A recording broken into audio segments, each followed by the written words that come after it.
Je me nomme Joey Tamborini et je vais vous parler des excavations des futures stations de métro de Montréal. L'été dernier, j'ai eu la chance d'être un manœuvre spécialisé. En gros, un gars qui fait un peu homme à tout faire sur la construction. Et j'étais sur la station à Anjou. Donc, on peut apercevoir sur l'image les galeries d'Anjou juste à la droite.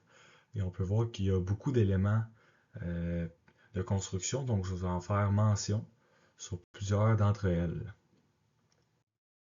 Donc, le plan de présentation, vous parlez du forage, du contrôle du craquement du sol, l'expansion du sol et la suite de l'excavation, justement, pour pouvoir creuser le trou de la station, le grand rectangle. Premièrement, le forage, c'est quoi? C'est de creuser, c'est de forer un trou selon des dimensions et des objectifs qu'on a établis avant. Donc, comme on peut voir sur la figure 2, donc l'image 1, on peut apercevoir la foreuse. Elle, elle a une drill, en anglais le terme. Donc, on dit la dimension qu'on veut. Donc, elle va descendre jusqu'à la mesure qu'on a setée, qu'on voulait, souhaiter. Et puis, soit la terre va remonter, la roche va remonter par un aspirateur. Ça, c'est nous ce qu'on avait. Il y a un aspirateur qui, à la surface du sol, aspire et fait sortir la roche, le sable à l'extérieur. Et sinon, il y a une forme de drill qui est faite que la terre remonte par elle-même. Donc, il y a plusieurs types possibles, mais c'est comme ça que ça se passe. Il y a un premier type que nous on utilisait, c'était la foreuse rotative sur chenille. Donc, comme on peut voir, euh, il y a un monsieur qui est en orange à la gauche de la foreuse. Lui, il est debout, et il a une télécommande dans les mains et il peut faire avancer, reculer, diriger le bras. Comme on peut voir, il y a un bras à l'avant de la foreuse. Donc, il y a aussi un écran avec lequel il peut voir la profondeur qu'il est rendu et différents aspects de sa machine. Ce type-là va à peu près à 9 mètres de profondeur, donc on l'utilisait pour forer des plus petites distances. Ensuite, on avait aussi la foreuse à percussion, donc ça, c'est beaucoup plus gros, ça coûte beaucoup plus cher. Profondeur de 45 mètres, donc on peut aller beaucoup plus profond, parce que quand on peut voir, euh, sur les tiges de métal. Donc ça, c'est tous des bouts qui s'emboîtent l'un à l'autre et on peut les forer beaucoup plus loin. Euh, Ça, par contre, c'est plus un tableau de bord. La personne qui contrôle ça est dans une cabine, comme on peut voir derrière. Et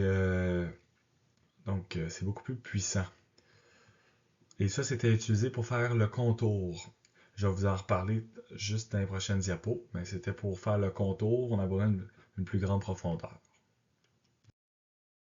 Pour le contrôle des craquements du sol, on peut voir à la figure 6 la station de métro. Donc, on peut voir le grand rectangle. Puis à la figure 4, on peut voir une lignée de petits trous. Ça, c'était partout autour du rectangle. Donc, ça délimitait la zone que nous voulions faire la station. Et c'est sûr que c'est un petit peu plus grand pour qu'on puisse travailler, mais la zone, c'est vraiment où est-ce que les trous, c'est les dimensions voulues. Les trous, ça fait faire des zones de faiblesse au roc, et c'est pourquoi c'est volontaire. En faisant ça, puisqu'on excave tout ce qui est à l'intérieur des petits trous, eh bien, en donnant des coups avec la pelle mécanique pour retirer la terre, on ne va pas abîmer le roc de l'autre côté, puisque les fissures, les craques vont aller jusqu'au trou qu'on a fait. Au centre, on peut voir mon frère qui était assistant gérant de projet. Il faisait des tours en chantier comme à ce moment-là, avec une sonde et une tablette électronique. Il insérait la sonde dans les trous de forage, 20 mètres en moyenne, vu que c'était ça la distance voulue. Et puis il voyait en direct si les distances étaient bonnes. Une des problématiques, c'est que puisque la roche était aspirée et sortie des trous, elle tombait des fois dans d'autres trous, donc les distances n'étaient plus adéquates. Donc, quand on peut voir ici, on voit les séries de cônes. Ça, ce sont la foreuse manuelle avec le foreur qui était à l'extérieur de la machine. Lui, il a fait plein de trous qui avaient 6 pieds de profond, parce que c'est la dimension qu'on faisait. On enlevait 6 pieds par section à l'intérieur. Et puis là, ici, on a un rock splitter qui est le terme couramment utilisé, mais en français, c'est un expanseur de sol. Donc ça, c'est une tige qui a une espèce de cône comme ça. Et à l'intérieur, il y a de la pression hydraulique qui va pousser au piston.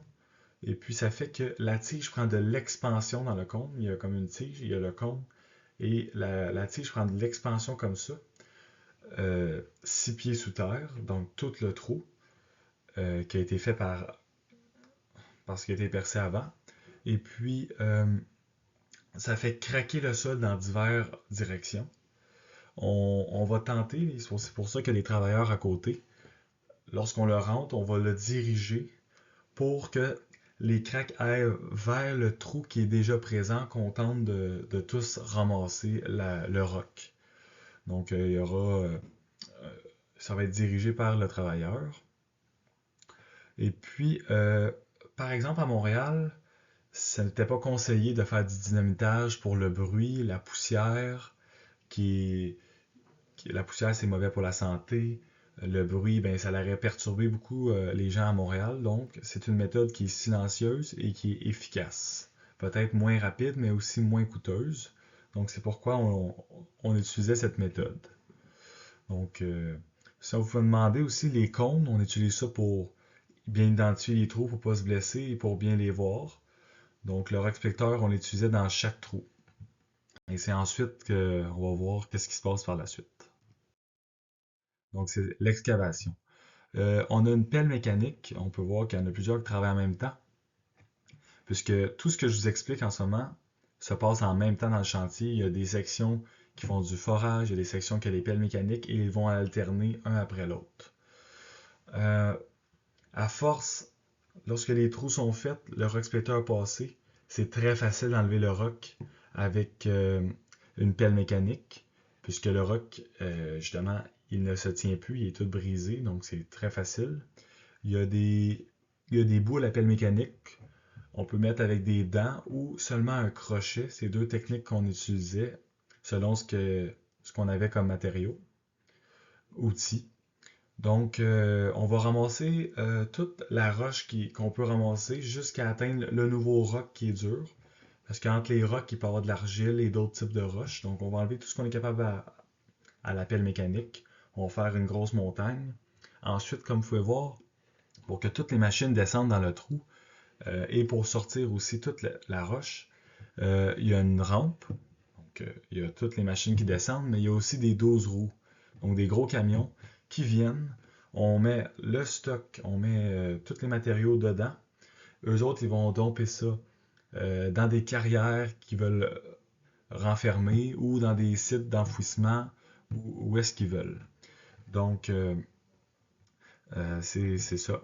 Donc, les rampes aussi, puisque je disais que tout est creusé par section, les rampes, eux, ils vont être déplacés au fur et à mesure des sections pour que tout soit fait en même temps jusqu'à atteindre le 20 mètres de profond qui était la station de métro. Donc, suite d'excavation, ici on a une petite vidéo juste pour voir à quoi ça ressemblait quand on faisait le roc. Donc là, il est en train de percer le sol justement. Donc, pour faire ça, il fallait nettoyer le roc avec de l'eau sous pression ou de l'air sous pression pour pouvoir faire les marquages d'arpenteur. Donc ça, c'est les X, les croix que vous voyez au sol. Si on nettoyait pas le roc, on allait perdre les X parce que sur la roche, la peinture elle reste. Mais si c'est sur de la poussière, on allait perdre les endroits indiqués par l'arpenteur pour faire le forage. Et ensuite de cela, c'est un cycle. Donc, on fait le forage, on fait le rock splitter, on pèle. C'était ça, ainsi de suite, jusqu'à atteindre le 20 mètres.